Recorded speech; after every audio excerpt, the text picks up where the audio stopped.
And then I get this notification from my phone. Bro, Pax unliked my post. Like, don't I shop there? Oh my. Ariana, what are you doing here? I was in the 212 on the uptown. Hey nigga, you know what's up or don't you? Hi, welcome to the Vibe. My name is Ethan. Happy summer. It's been a while. I'm probably just gonna save all the catching up for a podcast episode. But if you didn't see my video of me coming back onto YouTube, I feel like this year has definitely been very hectic with school and with life. School in particular definitely was very time consuming for me. And so I just came to a point where I said, you know what, let me just graduate. Let me finish all these missing assignments and we'll come back to YouTube during the summer. And now I'm out of school. I get to make videos. Even though I've been wanting to make YouTube videos, I just never really had the time to. But just recently, I realized that there's another platform that is more convenient, that is more easier, where you can still post some stuff, and that is Instagram. And so starting from like April or so, I decided to take my Instagram more seriously, to step it up a bit. And so today I'm gonna show you guys how you can step up your Instagram game this summer. I just wanna make a disclaimer that this video is not about how to grow on Instagram. I'm still learning how to grow and I feel like I have a lot of ways to go in terms of growing. I feel like this video is more so about how you can stand out on Instagram and how you can eat up that feed this summer. Before we start, you should subscribe. I'm telling you, do it. Do it now. Alright, let's talk about equipment. What do you need to have to step up your Instagram game? To be honest, you really need nothing to step up your Instagram game, except for what you have already. I stress on this a lot because back in April when I was doing my research myself on how I could step up my Instagram game and how I could potentially grow, I saw a lot of videos and TikToks talking about like, you should buy this lighting equipment, you should buy this item, you should buy this editing software. And at the time I didn't have a job, so I didn't really have money to go out and invest in some of those things. And even though those things are like beneficial and purposeful, I just feel like from personal experience you don't really need a lot to start. Now I'm not preventing you from going out and buying the stuff that you want, but don't necessarily feel discouraged if you don't have this type of camera, that type of backdrop. Don't feel like without these things you can't step up your Instagram game. I don't know, I just find having the minimal amount of equipment to be very easy to handle. For Instagram, I just use my phone and my camera to take photos and videos. Oh my gosh, daming lamok, bro. Like, for lighting, I just use like natural lighting and my flash on the back of my phone. And then for like editing, I just use the Photos app to edit my photos. Sometimes I use iMovie, sometimes I use the Instagram app itself. I just use whatever I have. You can have the most unheard of equipment or just the least amount of equipment and still pop off on Instagram. Next, you need to find some inspiration, but don't copy. This is definitely self-explanatory. Sometimes you just need some ideas on how you want to express yourself. You can go on Pinterest, you can use hashtags to find different people and creators that have a similar taste and style as you. But the most important thing is to not copy. That is so embarrassing. Just don't do it. There are obviously a lot of reasons why you shouldn't copy. Number one, I just can't imagine like someone hitting you up and being like, yo, why are you copying me? What's the reason? But also like number two, if you want to step up your Instagram game, I feel like it's really important for you to stand out and to be unique. Even though for me, finding some inspiration definitely helped me develop my own style. I used to have a problem with like copying and I wouldn't like copy, you know, word for word content of other people and like steal their, you know, content. I would just like try to impersonate other people thinking that I would like attract a lot of people. You know, I would try to act a certain way. I would try to like, you know, even look a certain way or almost as if like I wasn't being myself, you know? Looking back, I definitely prioritize getting more views and likes instead of me actually posting stuff that is personal, that I'm proud of. We cannot do that, okay? That's not what we represent, all right? Don't settle for less. This isn't Ross. Recognize and diversify the content that you can put out. Instagram is definitely developing in terms of the stuff that you can do on the app. We can post pictures, either singular or carousel posts. We can post videos, we can post stories. Recognize that you have all these different options to express yourself and your name, especially when you're stepping up your game on Instagram. I don't know, I just feel like it's more flavorful to see people's pages not only have pictures of themselves, but like reels and videos where they can like express their style and their personality. I want to also say that if you do have other filming equipment like a camera or a camcorder or a film camera, you could definitely use other equipment besides your phone. Like sometimes I would use my camera to film videos for Instagram. But what I like about Instagram is that now we're like at a point where we're kind of not into that picture perfect, edited, saturated vibe. We're more so into like the more authentic, raw versions of us, if that makes sense. Like back then, I used to try to make my Instagram as picture perfect as possible. I wanted it to look like I was a professional photographer, and maybe you want to do that, but I feel like for me now personally, Instagram is definitely more, it's like, it's chill, like it's relaxed, you know? Like now I'm more comfortable with posting like random stuff from my camera roll, when back then I would have like never do that. You would have never caught me, guys. Which brings me to my next point. Homies, if you haven't already, you should definitely use some reels. If you don't know what reels are, they're kind of like Instagram's response to TikToks. They're just like these short videos that you continuously keep on scrolling on. However, I feel like with reels, it's more so about aesthetically pleasing visuals and daily life stuff. Whereas I feel like with TikTok, there's a lot more relatable stuff, funny stuff. And this is just my explore page. Maybe someone out there could have the complete opposite of me. But in short, I just feel like reels is just a step up from like your regular photo posts. They can honestly just be very short, very raw, and just like very effortless, honestly. But I will say, if you're wishing to not only step up your Instagram game, but also grow, reels has definitely allowed my page to be spread to a whole nother audience. Like at first, I just started doing it for fun, but when I started doing more and more reels, a lot of my reels got as high as like 35k views. I really like writing, so sometimes I can like, you know, type up a little message to someone who may need it, and like I would just post it, you know. The first one that kind of got a lot of views was my posing one, like the posing inspo reel that I made. But another one that I didn't expect would get a lot was my prom one. When I went to prom, I took a lot of photos and videos, and I just didn't know how I could like cram all these photos and videos into like a 10 photo carousel. And so I just made these reels to kind of just remember like my prom experience, and I was just shocked. Like I was like, how the heck can it grow like that? Like, the one that I got the most amount of views was this mini vlog that I did. Honestly, it's not really my favorite because I feel like I didn't put that much effort into it, but surprisingly it got like 900 likes. It's really cool to see like your account kind of grow, you know? Moral of the story, definitely try out reels if you haven't already. It's really cool, and who knows, maybe you can grow or something. Hi everyone, I feel like I just always do this. I always have to film 2 times in every video. I feel like there was just a lot of stuff that I forgot to mention when I first filmed this video. So here we are on the second round. Let me pull up my notes though, because I feel like I'm gonna forget again, and we're not gonna film this a 3rd time. My computer's really slow. Have you guys listened to Nayeon's solo album? Because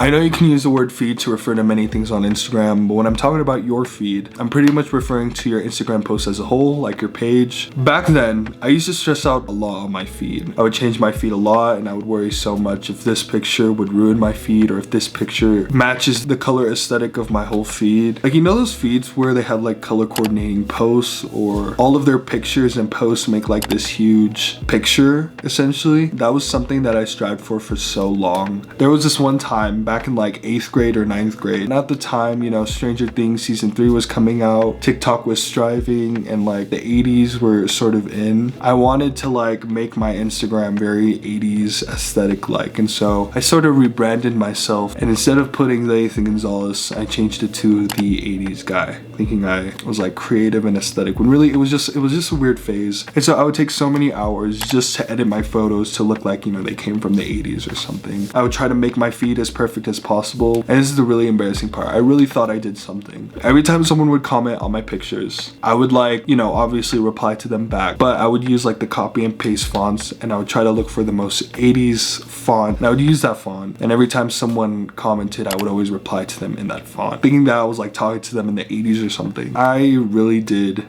do too much back then. Learning from that, please don't stress out on your feed like I did. Personally, I think you shouldn't really worry too much on your feed. However, for me, something that I focus on more is balance. Looking at my feed right now, I feel like back then I would have not liked it as much, but I like to have balance in terms of color, in terms of the stuff I post. Now, I also like to post filler photos, or basically like breaks in between your important posts, if that makes sense. Like back then, I would only post photos of myself, but now, you know, I post a lot of like random stuff.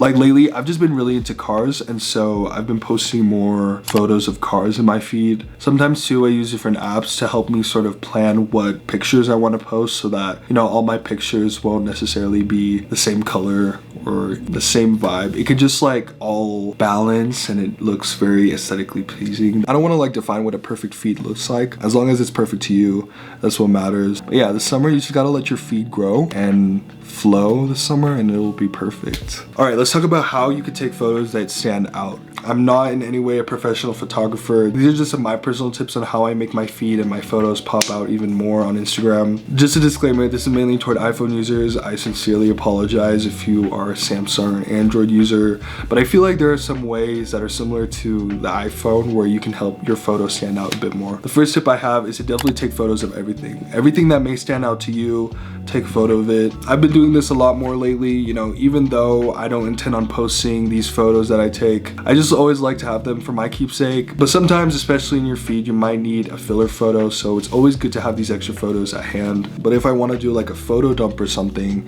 you know, I could always like include that cool photo in my posts, you feel? The second thing is to play around with the brightness. I've just been really into experimenting with different camera settings on my iPhone. Personally, I've been seeing a lot of somewhat dim photos where you can still see the subject. A lot more now on Instagram. In a way, somewhat low exposure photos are just really relaxing to look at. Don't be shy, definitely try out new settings to see what you like best. I know for me, especially looking at my feed, I just like to play with the brightness a lot, you know? It makes a lot of photos more relaxing, more aesthetically pleasing, also just cool to look at, you know? I've just been seeing how camera settings on your phone, especially brightness, can definitely enhance your photo. The third tip I have that I feel like is very important is to not be embarrassed when taking photos out in public. I recently went on a trip to Alaska and there were a lot of times where I just took photos in public. Like, it's definitely embarrassing at first to take photos in public, but sometimes like the background looks super cool, you know? You don't want to miss that once in a lifetime moment. You feel like I'm here to tell you that you really shouldn't be embarrassed of taking photos in front of people. Like, I've just learned not to care about it anymore. Like, I'm probably never gonna see these people ever again. And also, like, when I see people taking photos out in public, I honestly don't really mind them. Like, I don't worry about them, so you shouldn't be worried about them, you know? Sometimes you just need to take a photo of yourself with that fit or with the background, and at the end of the day, just remain unbothered. The next tip is to use your back camera more. I feel like many of us can admit that the back camera is very clear and it just has more definition compared to the front camera. Sometimes even when I'm taking selfies or just like group photos, I always use the back camera to where now I just like do it at ease at this point. Adding on to that, you should definitely use your flash a lot more. If you have a flash on the back of your camera, I feel like you really don't need any extra lighting equipment if you're taking photos on your phone. Lately, I've been really into taking night photos, especially with my friends, especially using the flash. It's just sometimes too, when I'm editing my photos to kind of give that disposable camera effect, I really like to use the flash a lot. Adding on to that, especially if you have an iPhone, definitely experiment with the different zoom lenses. When I first got my new iPhone, I did not touch any of the zoom lenses at all, but I feel like the different zoom lenses, especially the 0.5, it just enhances the photo. It gives out like a different vibe, you feel? I've been using the 0.5 one a lot more lately, and I don't know, to me it just kind of gives like this Y2K vibe. And sometimes, you know, you want to take those quirky aesthetic photos with your friends, definitely use the different zoom lenses. I promise it'll just pop out even more.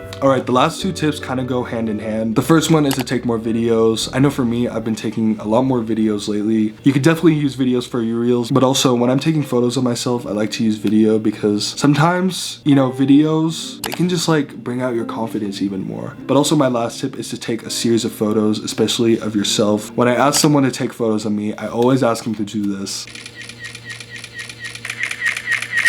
Kind of like ASMR. Most of the time when either my besties or even my brother Isaiah, shout out to you Isaiah for taking my photos, is taking my pictures, there are times where I genuinely don't know how to pose, and it gets awkward. If you don't know how to pose and you just like throw up a peace sign, like, I learned that during those times where you don't know how to pose, you should ask the person to just continue taking photos, and you just need to like move around, walk around, and just be natural. I'm telling you, like, there's always that one photo that is captured where you look so good in it. And yeah, that's pretty much my tip so far. Let's transition to editing. As I mentioned, what I like about Instagram nowadays is that I feel like editing is just becoming more minimal and very natural, especially like editing photos on your phone. I feel like back then I was really focused on, you know, having that blurry background and picking out the perfect filter. Now, I mean, I pretty much barely edit my photos. I feel like if I open up Instagram right now, most of the people that I follow probably barely edit their photos as well. So, but you know, if I do want to edit some photos, some of the apps that I use is number one, the photo app. I don't know if you guys heard of that. It's pretty like low key. The second app that I use is called Dazcam. I really like this app, especially if I want my pictures to kind of have that vintage vibe to it. And then lastly, I don't use this app as much as I used to, but it's called Visco. I only probably use Visco when I'm editing photos from my camera, not necessarily pictures from my phone. All right, let's edit a photo together. Let me just scoot over. I really want to do that cool, like,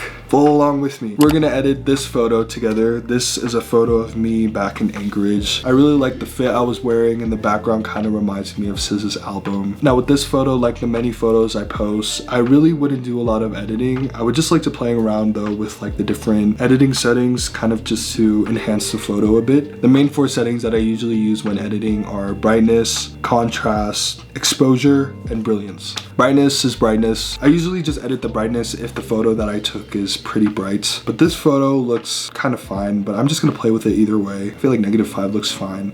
Contrast, sometimes I like to bring the contrast down a bit, but I feel like this photo is pretty fine. Now in terms of exposure, I kind of like low lit photos, and so I would probably like put this down a bit to, I'd say about like -7. Yeah, I think -7 looks cool. And then in terms of brilliance, I kind of feel like that's brightness 2.0. I like to sometimes bring that down too, not as much, and yeah, I think that's good. Here's the final photo. It's not really supposed to have a lot of edits to it, but I kind of just, you know, edit it so that it can look kind of natural. It's just pretty simple. There's not really a lot to it, but that's how I edit my photos. All right, let's talk about posting. I cannot stress on this enough. Post what you feel confident in, not what you think will become viral. For me, nowadays, I just try to focus on posting stuff that I'm happy about, posting stuff that I'm proud of, whether it's, you know, a photo of me or something that I created. You know, at the end of the day, this is your Instagram page, and as long as you're not, you know, disrespecting or hurting other people on your Instagram, I feel like everyone should express themselves the way that they want to. I wish I was able to say that to myself back then, but this is definitely just like a growing experience, you know. But in terms of some things that you should keep in the back of your mind when posting, definitely use some hashtags if you want your page to be discovered by different people who have a similar style to you. I've met a lot of people like me on Instagram just through like hashtags, and also tag some people and some brands as well. If you're like me who does fashion stuff on Instagram, I like to tag the brands that I wear, kind of to give some people some fashion inspiration. I actually have one cool story. When I was starting to take my Instagram more seriously, there was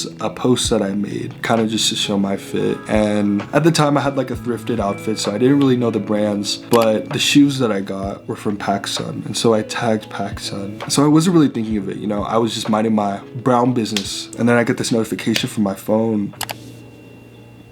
Bro, PacSun liked my post. Like, don't I shop there? Oh my. The last thing that I will say in terms of posting when stepping up your Insta game is that don't be shy at posting. Again, I used to be worried about the analytics so much. I would have this thing where I would not post for like 2 months or so back then. Like I would like space each post out so that I can get the most likes. I just feel like now I post whenever I want. People get annoyed by it, then, you know, they can unfollow me. Just have fun posting. But to conclude this video, my last tip on stepping up your Instagram that I feel like is very, very important is to be mindful of yourself. Instagram is definitely a great place to express yourself and meet new people, but it can definitely mess with your mental health. We all know that. That is why, thank you to today's sponsor, IU. No, I'm just playing. I always feel like I'm in an ad. Baby, I'm not even here. I'm a hallucination. It's true, you know, during COVID, I used Instagram so much to where I had to stop at one point. For me, I feel like because of Instagram, I've definitely developed a lot of insecurities. I've definitely developed a tendency to compare myself a lot more than I should. I would get stuck in this loop of how many likes I got, how many followers did I lose, you know, and all that. And for me, when I get to that point, that is when I'm like, yo, I gotta take a break. We need a detox. I feel like when stepping up your Instagram game, you just need to be mindful of yourself. You know, you gotta catch yourself slipping. Like if you are starting to compare yourself to other people, if you're starting to become more insecure than confident, then like you should take a break. And something that I've learned is that it's okay to take a break from Instagram. At the end of the day, no one cares. I used to like post going on a detox, make sure you like hit me up. But at the end of the day, no one cares if you're going on a detox, you know. Don't feel like you gotta stay on the app to know what's up. You're gonna find out either way. I feel like this summer for me, not only am I stepping up my Instagram game, but I'm also trying to learn how to take care of myself, you know, trying to be mindful of my mental health. It's very, very important. But yeah, that's pretty much it. If you haven't already, make sure you follow my Instagram at Lathan Gonzalez. Hit me up if you want to become mutuals, period. I hope you enjoyed today's video, and like every other YouTuber says, make sure you subscribe and like this video and share it to like your homies. Make sure you hit that notification bell right there so you know when I post, you know. So stay safe, guys. God bless, and until next time, peace.